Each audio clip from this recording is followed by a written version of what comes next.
Hi everyone, इस channel पे आप सभी का स्वागत है। मैं पार्थिवी ठाकुर हूँ एंड आप देख रहे हैं अभी बैंकिंग एंड फाइनेंशियल अवेयरनेस की प्लेलिस्ट। एंड इसमें काफी सारे लेक्चर्स हो चुके हैं एंड प्लीज आप लेक्चर 1 से देखिएगा, आपको बहुत अच्छे से समझ में आएगा। इसके अलावा एक और प्लेलिस्ट हमारी खत्म हो चुकी है जनरल अवेयरनेस की, तो वो भी आप चेकआउट कर सकते हैं।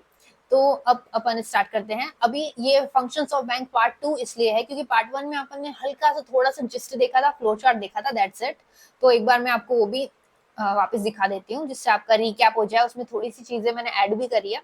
तो देखिए, आप इतने सारे लेक्चर्स हमारे हो चुके हैं इस प्लेलिस्ट के अंदर। तो अब अपन फंक्शंस ऑफ बैंक का जो पार्ट 1 था,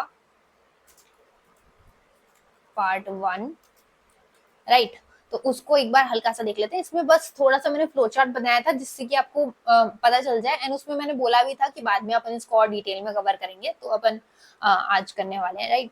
तो एक बार अपन इसको रिवाइज कर लेते हैं, ठीक है। तो मैंने इसमें बताया था, फ्लो चार्ट मोटा मोटा मैंने बताया था कि बैंक्स जो हैं, प्राइमरी फंक्शंस और सेकेंडरी फंक्शंस बैंक्स के क्या क्या होते हैं।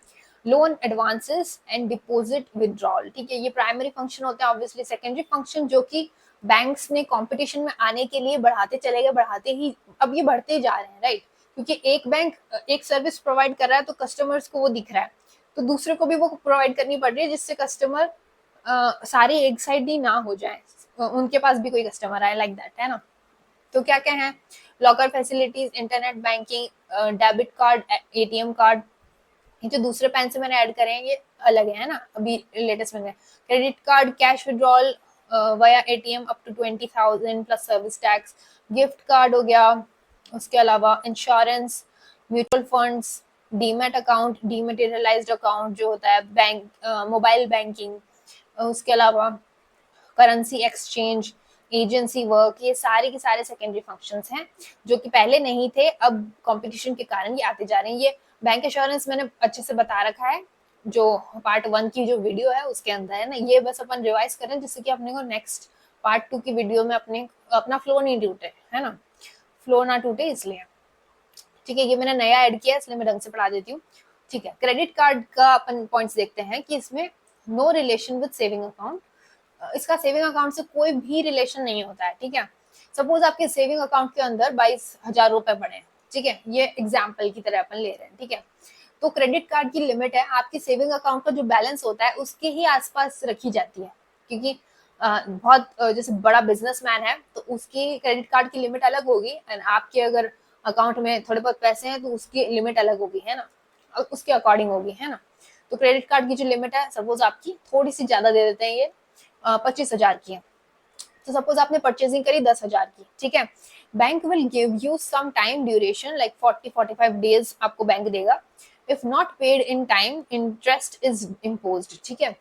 तो आपके खर्च करने से आपका इंटरेस्ट नहीं लग रहा है, बट अगर आपने जो टाइम ड्यूरेशन है 40-45 डेज का जो टाइम ड्यूरेशन है उसके अंदर अंदर आपने जो इंटरेस्ट है वो पे नहीं करा, जो अमाउंट आपने विड्रॉ की है वो पे नहीं करा, देन इंटरेस्ट इम्पोज होगा। सॉरी, मैं गलत बोल गई कि 45 डेज के अंदर आपने जो अमाउंट परचेज करा, जैसे 10,000 आपने 25,000 के अंदर से खर्च कर दिया, तो वो अमाउंट आपने अगर वापस नहीं दिया तो आपका इंटरेस्ट लगने लग जाएगा उस अमाउंट के ऊपर, ठीक है। तो ये क्रेडिट कार्ड के अंदर होता है।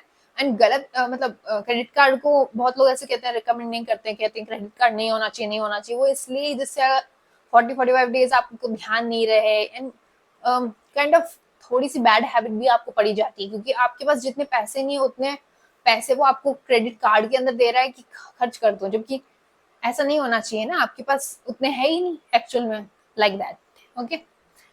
एंड इस पे इंटरेस्ट भी काफी हैवी लगता है ना। एंड उस कुछ बेनिफिट्स भी होते हैं जिसकी वजह से इसको यूज करते हैं लोग, बट अगर डिसएडवांटेज देखें तो वो भी है, ऐसा नहीं है कि वो नहीं है, ठीक है। More useful in large amounts, large amount के लिए ज्यादा यूजफुल है क्योंकि इसमें आपको ईएमआई मिलती है, ठीक है। ईएमआई में क्या सीन रहता है कि ईएमआई में आप पर मंथ, जैसे सपोज आपने 10,000 अमाउंट का कुछ लिया तो आप पर मंथ 1,000 रुपीज दे सकते हो, प्लस जो एक्स्ट्रा इंटरेस्ट वगैरह जो लग रहा है वो देके आप 10 मंथ्स के अंदर वो 10,000 को पे कर सकते हो, लाइक दैट, ठीक है। तो जो हैवी अमाउंट्स होती है उनके ऊपर क्रेडिट कार्ड का कोई फायदा रहता है, छोटी छोटी अमाउंट्स में कोई भी फायदा नहीं रहता, ठीक है। एटीएम का जो विड्रॉल होता है उसकी लिमिट 20,000 होती है, आपको पता ही है। क्रेडिट कार्ड एनुअल एक चार्ज लेता है, ठीक है। तो क्रेडिट कार्ड में ऐसा नहीं कि कोई चार्ज नहीं लगेगा, इवन डेबिट कार्ड में भी लगता है, तो क्रेडिट कार्ड में भी एनुअली आपको एक चार्ज पे करना पड़ता है, ठीक है। तो ये अपना रिकैप हो गया पार्ट 1 का, फंक्शंस ऑफ बैंक का, ठीक है। अब अपन जाते हैं यहाँ पार्ट 2 के अंदर, एंड इसमें भी मैंने एक फ्लोचार्ट बना रखा है, एंड वो इसमें सारी एक बार क्विकली डिस्कस कर लेते हैं। इसमें थोड़ी सी चीजें कुछ नई भी ऐड कर रखी हैं, बस आपको सारी पता है। सेविंग डिपॉजिट्स, देखो functions of bank, primary functions अपन पहले देखते हैं, एक्सेप्टिंग डिपॉजिट, ग्रांटिंग एडवांसेस। तो जो पहले जो फ्लो चार्ट था उसके अंदर मैंने बस यहीं तक लिख रखा था, है ना, इतना ही लिख रखा था। आगे अपन अपने को पता ही है, सेविंग डिपॉजिट हो गया, फिक्स डिपॉजिट हो गया, recurrent deposit, sorry recurring deposit हो गया, करंट डिपॉजिट हो गया, ये सारी चीजें जो है ये एक्सेप्टिंग डिपॉजिट के अंदर आती है ना। ग्रांटिंग एडवांसेस में क्या आता है, ओवरड्राफ्ट आ गया, कैश क्रेडिट आ गया, लोन्स आ गया, ये सब पढ़ रखा है। ओवरड्राफ्ट पढ़ रखा है अपन ने पहले के लेक्चर्स में, कैश क्रेडिट पढ़ चुके हैं, लोन्स पढ़ चुके हैं, डिस्काउंटिंग ऑफ बिल्स बहुत इंपॉर्टेंट टॉपिक है, ये भी अपन पढ़ चुके हैं, है ना। उसके अलावा अपना सेकेंडरी फंक्शंस क्या है, agency functions, utility functions. Agency functions में क्या क्या आता है, transfer of funds, periodic payments, collection of cheques, portfolio management, periodic collection, other agency functions, okay। utility functions में क्या आ गया, drafts आ गए, लॉकर्स आएंगे, लॉकर्स, अंडरराइटिंग हो गया, उसके अलावा प्रोजेक्ट रिपोर्ट्स हो गई, सोशल वेलफेयर प्रोग्राम हो गए, उसके अलावा अदर यूटिलिटी फंक्शन और भी बहुत सारे होते हैं, ठीक है। तो ये सब अपन ने देख लिया कि ये क्या क्या है। अपन और देखते हैं इनको डिटेल में, जो भी इंपॉर्टेंट है। गिफ्ट कार्ड जो है, इसकी मैक्सिमम लिमिट अपने को पता होनी चाहिए। गिफ्ट कार्ड की मैक्सिमम लिमिट क्या होती है, 1.5 लाख होती है, वैलिड फॉर 1 ईयर। उसके बाद आप रिचार्ज वापस करा सकते हो, इसको कोई दिक्कत नहीं है, बट इसकी मैक्सिमम लिमिट होती है 1.5 lakh, okay, valid for 1 year. If you want to get gift card from a bank in which your account doesn't exist, then max limit is 10,000, ठीक है, 10,000 1 ईयर की, ठीक है। तो ऐसे बैंक से आपको गिफ्ट कार्ड इशू करवाना है, लेना है, जिसमें आपका ऑलरेडी कोई अकाउंट नहीं है, तो आपका मैक्सिमम लिमिट अपनी 10,000 रहेगी। उसके अलावा नहीं तो आपकी 1.5 लाख की लिमिट रहती है, ठीक है, ठीक है। तो ये अपन है, कस्टमर है, ठीक है।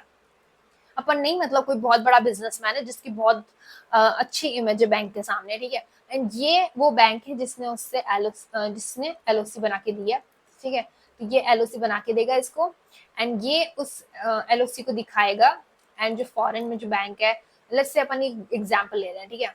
फॉरेन में जो बैंक है वो इसको कैश देगा, ठीक है, कैश देगा इसको। तो अब इसमें क्या है कि ये जो बैंक है, ये वाला, ये कोई गारंटी नहीं लेता है, ठीक है। तो ये कोई भी गारंटी नहीं लेगा, एंड कोई भी सिक्योरिटी भी इसको नहीं मिली है, मतलब इससे सिक्योरिटी भी नहीं ली है इसने, ठीक है। तो क्योंकि सिक्योरिटी भी नहीं ली है, तो ये गारंटी भी नहीं देगा, है ना। सिक्योरिटी ली होती तो गारंटी लेता कि हाँ ये कस्टमर जो है ये वापस कर देगा आपके पैसे, बट सिक्योरिटी नहीं लिया तो गारंटी कैसे लेगा ना, ठीक है। तो यहाँ तक आ गया, आपको और क्लियर हो जाएगा नेक्स्ट पॉइंट जब अपन पढ़ेंगे।